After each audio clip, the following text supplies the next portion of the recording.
Hello everyone. तो आज की जो हमारी क्लास है वो इंश्योरेंस बेस्ड है। बीमा के बारे में हम इसमें पढ़ेंगे। इससे रिलेटेड एमसीक्यूज़ को सॉल्व करेंगे, जिसमें हमें इसकी मीनिंग, स्कोप और कैरेक्टरिस्टिक के बारे में बताया गया है। तो चलिए अपनी क्लास को स्टार्ट करते हैं। पहला क्वेश्चन है कि बीमांकक वह व्यक्ति होता है। ये बीमांकक कौन सा व्यक्ति होता है, और मैं ऑप्शन में बता रखा है। ऑप्शन गिवन है, बीमा अभिकर्ता के रूप में कार्य करता है, बीमादार की हुई हानि को प्रमाणित करता है। ऑप्शन सी है, बीमा दावे से दावों की लेखा परीक्षा करता है। या ऑप्शन डी है कि किसी बीमा व्यवसाय की निवल या नेट देयता का अभिकलन करता है। तो हमें पता है कि बीमांकक वह व्यक्ति होता है जो किसी दूसरे व्यक्ति को जोखिम से होने वाली हानि की पूर्ति का वचन देता है। तो हमारा ऑप्शन नंबर डी इसका राइट आंसर है कि किसी बीमा व्यवसाय की निवल या नेट देयता का अभिकलन करता है। ऑप्शन नंबर डी इसका राइट आंसर है। इसके डिस्क्रिप्शन में हमें कुछ पॉइंट्स बताए हैं, जैसे बीमांकक वह व्यक्ति होता है जो किसी बीमा व्यवसाय की निवल, जिसे नेट है, जिसे इनकम जिसे बोलेंगे, या प्रॉफिट जो बोलेंगे, देयता का अभिकलन करता है। वहीं दूसरे शब्दों में बीमाकर्ता का आशय उस व्यक्ति या संस्था से है जो किसी दूसरे व्यक्ति को जोखिमों से होने वाली हानि की पूर्ति का वचन देता है। राइट, तो ऑप्शन नंबर डी हमारा राइट आंसर है। वहीं हम क्वेश्चन नंबर 2 की तरफ बढ़ेंगे। क्वेश्चन नंबर 2 बोलता है, where more than one fire insurance policy is taken to cover the same risk it is called. जब किसी वस्तु की एक से अधिक अग्नि बीमा पॉलिसी ले ली जाती है तब उसे क्या कहते हैं? क्या हम उसे ऑप्शन ए ब्लॉक इंश्योरेंस कहते हैं, ऑप्शन बी है री इंश्योरेंस कहते हैं, ऑप्शन सी है डबल इंश्योरेंस बोलते हैं, या ऑप्शन सी ऑप्शन डी बोलेंगे एवरेज पॉलिसी। तो इसका राइट आंसर हमारा हो जाएगा डबल इंश्योरेंस। जब दोहरा बीमा उसे कहते हैं जब एक ही व्यक्ति एक ही जोखिम के लिए एक से अधिक बीमा कंपनियों से बीमा कराता है और बीमा कराई जाने वाली कुल बीमित राशि विषय वस्तु के मूल्य से अधिक है तो यह दोहरा बीमा कहलाएगा। और इस मामले में बीमा के अंशदान का सिद्धांत लागू होता है, जो कि क्षतिपूर्ति सिद्धांत का ही पूरक है। Right, okay. Then question number 3 की तरफ बढ़ेंगे। क्वेश्चन नंबर 3 कहता है, which of the following pairs is not correctly matched. कौन सा पेयर जो है मैच नहीं करता है? तो ये सिंकिंग कोस्ट, जिसे सिंकिंग कोस्ट ये लाइफ इंश्योरेंस पॉलिसी से संबंधित है या नहीं, ये बताना है। कॉन्सिक्वेंशियल लॉस पॉलिसी, प्रभावी क्षति, जिसे अग्नि बीमा पॉलिसी से संबंधित है या नहीं। री इंस्टेटमेंट, पुनः स्थापन, जो कि मरीन इंश्योरेंस पॉलिसी, सामुद्रिक बीमा पॉलिसी से संबंधित है या नहीं। एंड ऑप्शन डी है workers sickness, employees state insurance, श्रमिकों की बीमारी, कर्मचारी राज्य बीमा से संबंधित है या नहीं। तो ऑप्शन इसका जो है राइट आंसर है। सवाल हमें पूछा है कि कौन सा जोड़ा सही नहीं है। तो हमारा जो है री इंस्टेटमेंट, पुनः स्थापन, जो कि सामुद्रिक बीमा पॉलिसी से संबंधित नहीं है, बाकी अन्य सभी जो है ये इससे संबंधित है। इसके हम डिस्क्रिप्शन में इसके आंसर को देख सकते हैं। जैसे सिंकिंग कोस्ट जो है जीवन बीमा पॉलिसी से संबंधित है, और प्रभावी क्षति अग्नि बीमा पॉलिसी से, और श्रमिकों की बीमारी कर्मचारी राज्य बीमा से संबंधित है। Okay, then option number C हमारा जो है राइट आंसर है, क्योंकि उसमें पूछा है कि कौन सा सही नहीं है। देन हम आगे बढ़ेंगे क्वेश्चन नंबर 4। क्वेश्चन नंबर 4 कहता है, the principle of subrogation does not apply to. प्रत्यासन का सिद्धांत लागू नहीं होता है। किस पर प्रत्यासन का जो है सिद्धांत लागू नहीं होगा? ऑप्शन ए लाइफ इंश्योरेंस, जीवन बीमा में, ऑप्शन बी फायर इंश्योरेंस, अग्नि बीमा में, ऑप्शन सी डिपॉजिट इंश्योरेंस, जमा बीमा में, या ऑप्शन डी बुर्गलरी इंश्योरेंस, चोरी बीमा में। तो हमारा जो है ऑप्शन ए जो है वो लाइफ इंश्योरेंस जो है बीमा के प्रत्यासन का सिद्धांत है। इस सिद्धांत को क्षतिपूर्ति का सहायक सिद्धांत भी कहते हैं।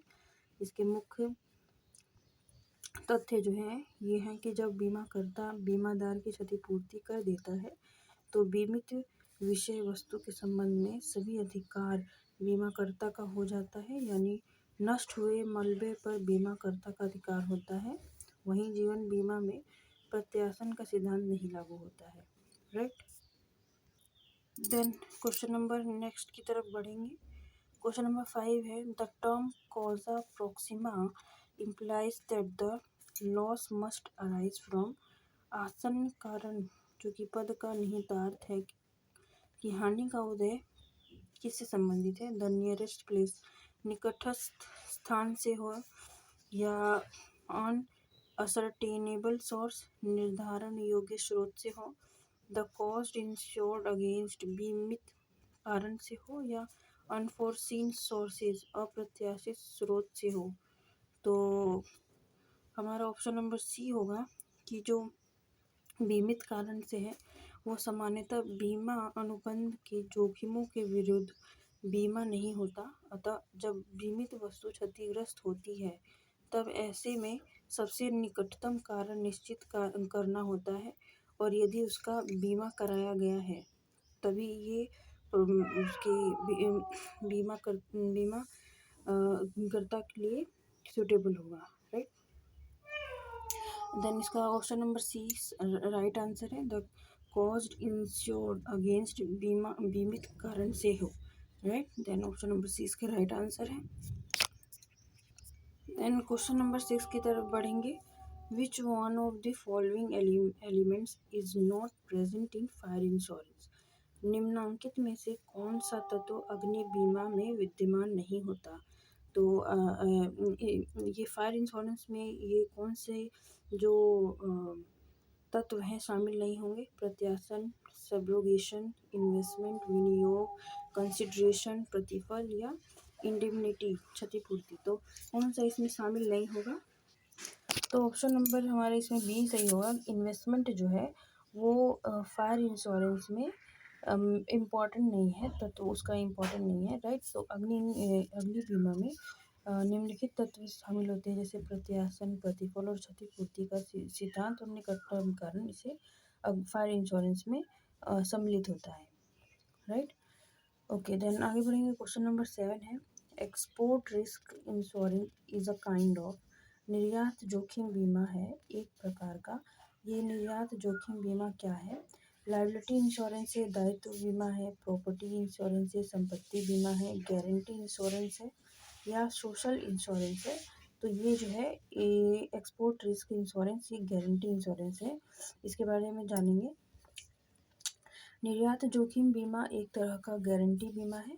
भारत में निर्यात जोखिम बीमा के लिए 15 जनवरी 1964 को निर्यात साख गारंटी निगम बनाया गया, और यह भारत में निर्यात को निर्यात ऋण गारंटी एवं बीमा आदि की सुविधा प्रदान करके बढ़ाने के उद्देश्य हेतु विशेष तौर पर गठित किया गया, और यह पूर्णतः भारत सरकार द्वारा नियंत्रित है तथा इसका प्रधान कार्यालय मुंबई में है।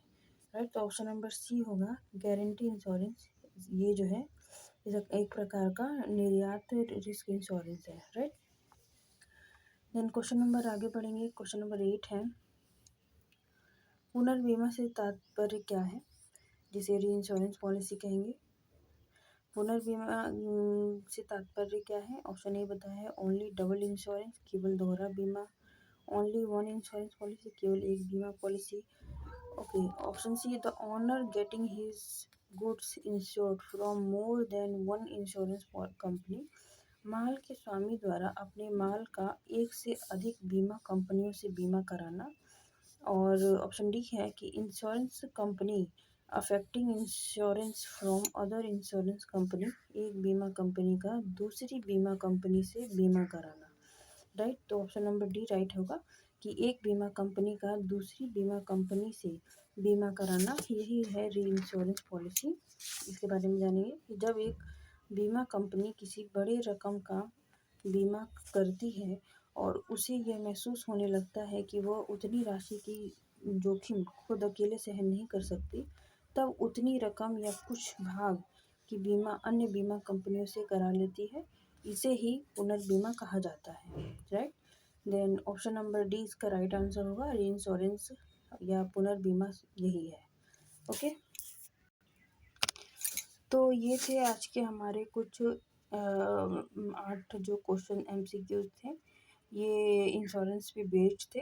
अगले टॉपिक में हम लोग लाइफ इंश्योरेंस, फायर इंश्योरेंस और जितने भी टाइप्स हैं इंश्योरेंस के उसके बारे में एमसीक्यू कर लेंगे।